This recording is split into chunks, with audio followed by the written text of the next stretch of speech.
Welcome on into the Cougar Tracks podcast. I'm your BYU insider, Mitch Harper.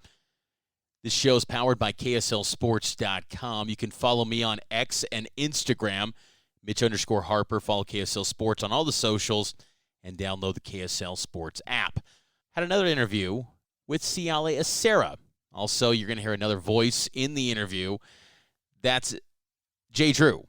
So there's questions being tossed back and forth between the two of us to the freshman linebacker from Timpview High School, who's a heralded prospect, getting ready for potentially his debut with the BYU football team. Welcome back into KSL News Radio, your legacy home of the BYU Cougars.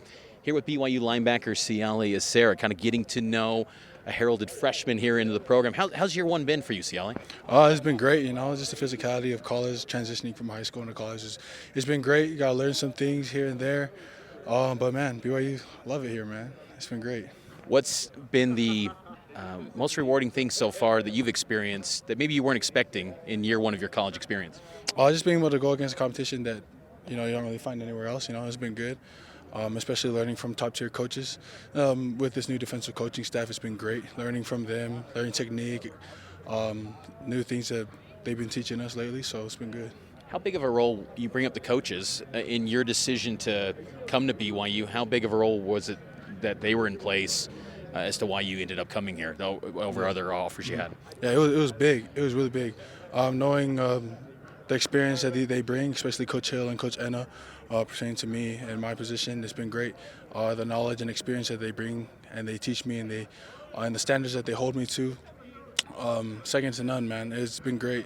They've taught me a lot of things I didn't know as a high school athlete, and just learning from them gives me the greatest opportunity to further myself in the physical aspect of this sport.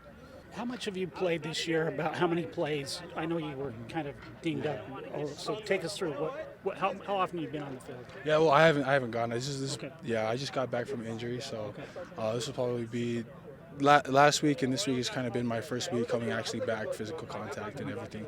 So it's been good. You've dressed, but you haven't been in a game? Yeah, no, not yet. Okay. What are your expectations for Saturday? If they need me, I'll be ready. That's kind of my mindset that I have going forward. Just making sure that I'm prepared. I prepared myself to the best of my ability, and that if they call on me, that I'm there and I'm ready to play on the field.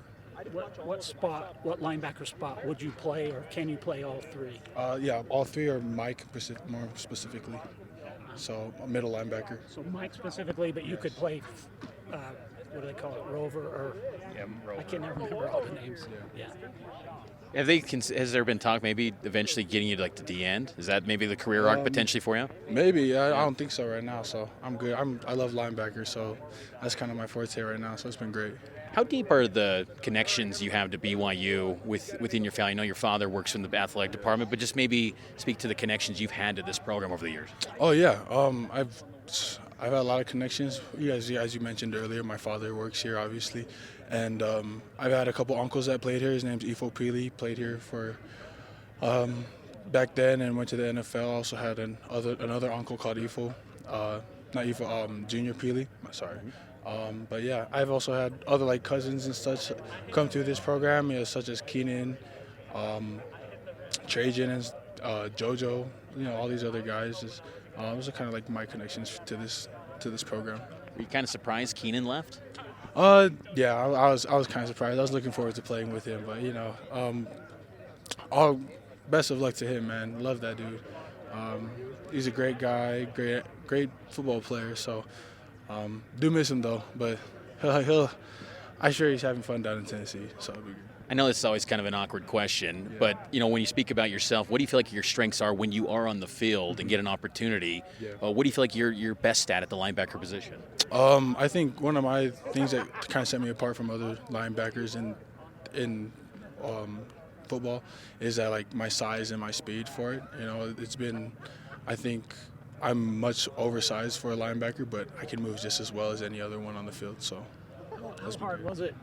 You were really highly touted, obviously. How hard was it to not be quite 100% and kind of start the season slowly for you guys?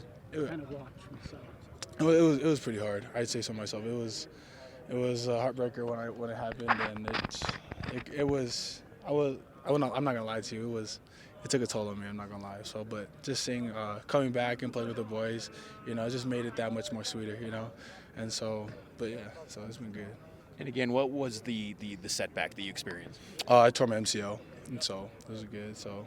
Same thing TCU's quarterback did, I guess. Mm-hmm. Medial collateral ligament. So when did that happen? That happened almost last week of fall camp. Okay. So. It was good. Just impressions of TCU's offense. Oh yeah, they're a great offense, man. Unfortunately, we don't get to play against their quarterback that, like you said, got injured. But we can't underestimate them going into this game. They're really good. They're really physical, especially their running back. He's really good. He's really physical. He's a hard runner downhill. He can make cuts on. He can make cuts through the gap. Their three-step passes are really good. Their whole offense is great.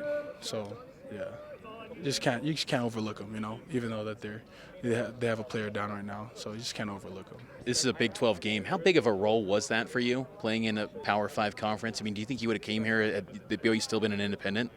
That's a good question. I think so. I think I would have still came here regardless. I think a big part of it was Coach Kalani and the coaching staff that he was building already here. So I think regardless of whether or not we came into the conference or we stayed independent, I was going to come here.